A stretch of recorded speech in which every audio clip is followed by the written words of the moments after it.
कृपया वीडियो में नए हैं तो वीडियो को लाइक एंड सब्सक्राइब करें। भगवान श्री कृष्ण धर्म के केंद्र में हैं। उन्हें विष्णु का अवतार और धर्म संस्थापक कहा जाता है। विष्णु के सभी अवतारों का अपना अलग कार्य, उद्देश्य और चरित्र रहा है। जैसे परशुराम आवेश अवतार है तो श्री राम मर्यादा पुरुषोत्तम अवतार। इसी तरह श्री कृष्ण को पूर्णावतार कहा गया है। इस अवतार के साथ कई विवाद भी जुड़े होने का दावा किया जाता रहा है। 1. छली कृष्ण। भगवान श्री कृष्ण को बहुत से लोग छल्ली या कपट्टी कहते हैं, जो कि बहुत ही गलत है। राजनीति और युद्ध में कूटनीति का सहारा लेना छल नहीं होता। छल का अर्थ होता है धोखा। चाणक्य का एक वाक्य है कि यदि अच्छे उद्देश्य के लिए गलत मार्ग का चयन किया जाए तो यह अनुचित नहीं होगा।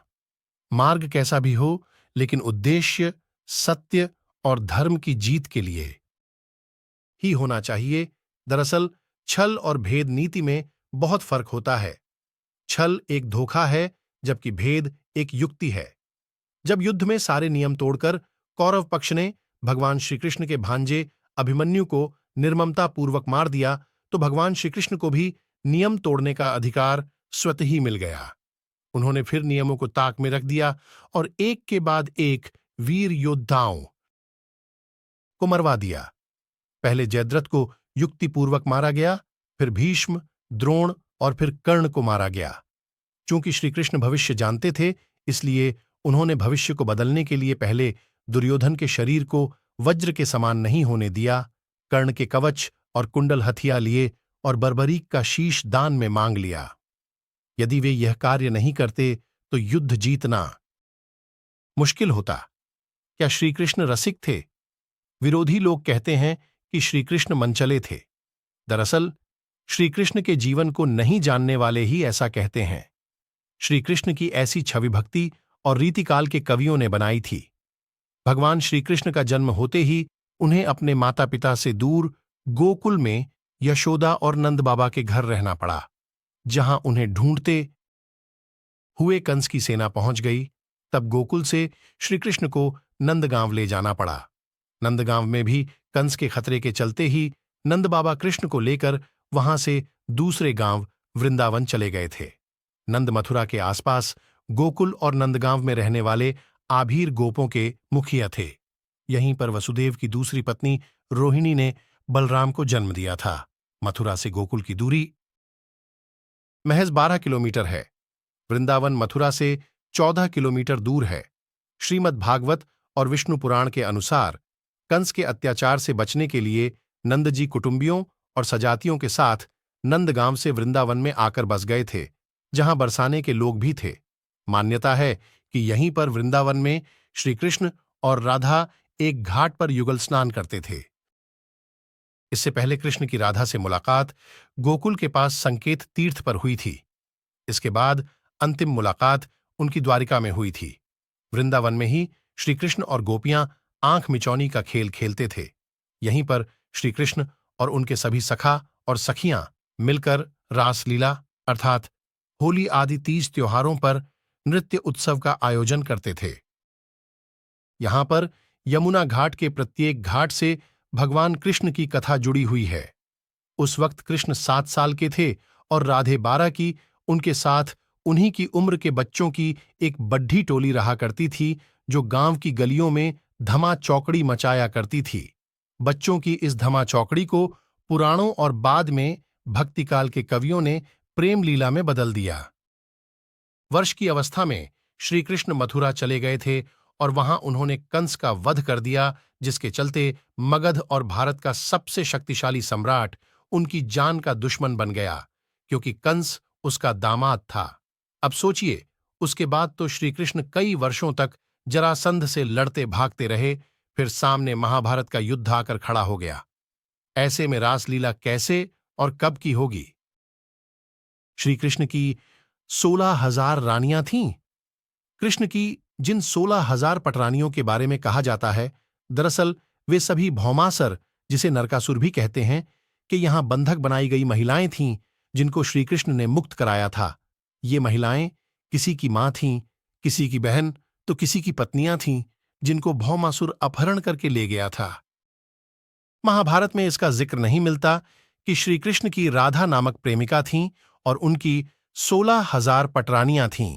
दरअसल पुराणों के अनुसार ये सभी अपहृत नारियां थीं या फिर भय के कारण उपहार में दी गई थीं और किसी और माध्यम से उस कारागार में लाई गई थीं। वे सभी भौमासुर के द्वारा पीड़ित थीं, दुखी थीं, अपमानित, लांछित और कलंकित थीं। सामाजिक मान्यताओं के चलते भौमासुर द्वारा बंधक बनकर रखी गई इन नारियों को कोई भी अपनाने को तैयार नहीं था। तब अंत में श्री कृष्ण ने सभी को आश्रय दिया। ऐसी स्थिति में उन सभी कन्याओं ने श्री कृष्ण को ही अपना सब कुछ मानते हुए उन्हें पति रूप में स्वीकार किया। लेकिन श्री कृष्ण उन्हें इस तरह का नहीं मानते थे। उन सभी को श्री कृष्ण अपने साथ द्वारिकापुरी ले आए। वहां वे सभी महिलाएं स्वतंत्र पूर्वक अपनी इच्छानुसार सम्मानपूर्वक द्वारका में रहती थीं, महल में नहीं। वे सभी वहां भजन, कीर्तन, ईश्वर भक्ति आदि करके सुखपूर्वक रहती थीं। उन्हें वहां किसी भी पुरुष से विवाह करने की अनुमति थी और उनमें से कुछ ने ऐसा किया भी था। द्वारका एक भव्य नगर था जहां सभी समाज और वर्ग के लोग रहते थे। ऐसे में यह सोचना होगा कि यह सचमुच ऐसा था या कि यह एक झूठ है। राधा और कृष्ण क्या सचमुच प्रेमी प्रेमिका थे? क्या राधा भगवान कृष्ण की प्रेमिका थीं? यदि थीं, तो फिर कृष्ण ने उनसे विवाह क्यों नहीं किया? कृष्ण नंदगांव में रहते थे और राधा बरसाने में। नंदगांव और बरसाने से मथुरा लगभग 42-45 किलोमीटर दूर है।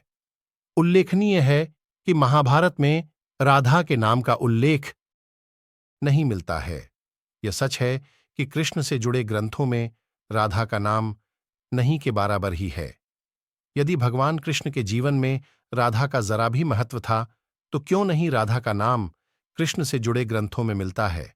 या कहीं ऐसा तो नहीं कि वेद व्यास जी ने जानबूझकर श्री कृष्ण और राधा के प्रेम प्रसंग को नहीं लिखा? राधा का जिक्र पद्म पुराण और ब्रह्मवैवर्त पुराण में मिलता है। पद्म पुराण के अनुसार राधा वृषभानु नामक गोप की पुत्री थीं। वृषभानु वैश्य थे। ब्रह्मवैवर्त पुराण के अनुसार राधा कृष्ण की मित्र थीं और उसका विवाह रापाण, रायाण अथवा अयन घोष नामक व्यक्ति के साथ हुआ था। उस जमाने में स्त्री का विवाह किशोर अवस्था में ही कर दिया जाता था। बरसाना और नंदगांव के बीच 4 मील का फासला है। महाभारत के सभी प्रमुख पात्र भीष्म, द्रोण, व्यास, कर्ण, अर्जुन, युधिष्ठिर आदि श्रीकृष्ण के महान चरित्र की प्रशंसा करते थे। उस काल में भी परस्त्री से अवैध संबंध रखना दुराचार माना जाता था। यदि श्रीकृष्ण का भी राधा नामक किसी औरत से संबंध हुआ होता तो श्रीकृष्ण पर भी अंगुली उठाई जाती। बरसाना राधा के पिता वृषभानु का निवास स्थान था। बरसाने से मात्र 4 मील पर नंदगांव है, जहां श्रीकृष्ण के सौतेले पिता नंदजी का घर था। होली के दिन यहां इतनी धूम होती है कि दोनों गांव एक हो जाते हैं। बरसाने से नंदगांव टोली आती है और नंदगांव से भी टोली जाती है। कुछ विद्वान मानते हैं कि राधा जी का जन्म यमुना के निकट स्थित रावल ग्राम में हुआ था और बाद में उनके पिता बरसाना में बस गए। लेकिन अधिकतर मानते हैं कि उनका जन्म बरसाना में हुआ था। राधा रानी का विश्व प्रसिद्ध मंदिर बरसाना ग्राम की पहाड़ी पर स्थित है। बरसाना में राधा को लाडली कहा जाता है। बरसाना गांव के पास 2 पहाड़ियां मिलती हैं। उनकी घाटी बहुत ही कम चौड़ी है। मान्यता है कि गोपियां इसी मार्ग से दही मक्खन बेचने जाया करती थीं। यहीं पर कभी कभी कृष्ण उनकी मक्खन वाली मटकी छीन लिया करते थे। अब यह समझने के बाद जरूरी है इस पर शोध करना कि राधा भगवान श्रीकृष्ण की प्रेमिका थी या नहीं। हालांकि यदि वे उनकी प्रेमिका थीं तो इस पर विवाद नहीं होना चाहिए। ऐसा भी कहा जाता है कि जयदेव ने पहली बार राधा का जिक्र किया था और उसके बाद से श्रीकृष्ण के साथ राधा का नाम जुड़ा हुआ है। श्रीकृष्ण युद्ध की शिक्षा देते हैं। बहुत से लोग यह आरोप लगाते हैं कि भगवान श्रीकृष्ण युद्ध का पक्ष लेते हैं और वे युद्ध की ही शिक्षा देते हैं। इसके लिए वे कहते हैं कि उन्होंने अर्जुन को युद्ध करने के लिए मानसिक रूप से तैयार किया था। इसका मतलब यह कि श्रीकृष्ण युद्ध के पक्षधर हैं शांति के नहीं। इस मामले को लेकर रशिया में गीता पर प्रतिबंध लगा दिया गया था। दरअसल गीता में सिर्फ युद्ध की ही बातें नहीं हैं, उसमें मनुष्य जीवन के हर पहलुओं को छुआ गया है। साथ ही आध्यात्मिक रास्ते का जिक्र भी किया गया। जिन्होंने गीता और महाभारत पढ़ी है वे जानते हैं कि उसमें युद्ध तो संपूर्ण जीवन का एक छोटा सा पार्ट है। ये सभी जानते हैं कि महाभारत के युद्ध से पूर्व भगवान श्री कृष्ण ने कौरव और पांडवों के बीच सुलह और शांति कायम करने के लिए कितना प्रयास किया था, लेकिन दुष्ट दुर्योधन माना ही नहीं। अंत में वे मात्र 5 गांव मांगने गए थे ताकि इसे मसला हल हो जाए और युद्ध टाला जा सके, क्योंकि वे भी जानते थे कि युद्ध कितना भयावह हो सकता है। लेकिन जब युद्ध तय ही हो जाता है तो फिर युद्ध से पीछे हटना कायरता ही होगी। यही बात श्री कृष्ण अर्जुन को हर तरह से समझाते हैं। जब नहीं समझ में आती है तो फिर वे अपना विश्वरूप दिखाकर कहते हैं कि न कोई मरता है और न कोई मारता है, सभी मेरी इच्छा से मरते और जन्म लेते हैं, सभी निमित्त मात्र हैं। यह समझता है कि वह खुद करता है तो वह भ्रम में जी रहा है। मरने से डरने वाला कभी भी जीवन और मोक्ष को प्राप्त नहीं होता, इसलिए युद्ध से क्या डरना।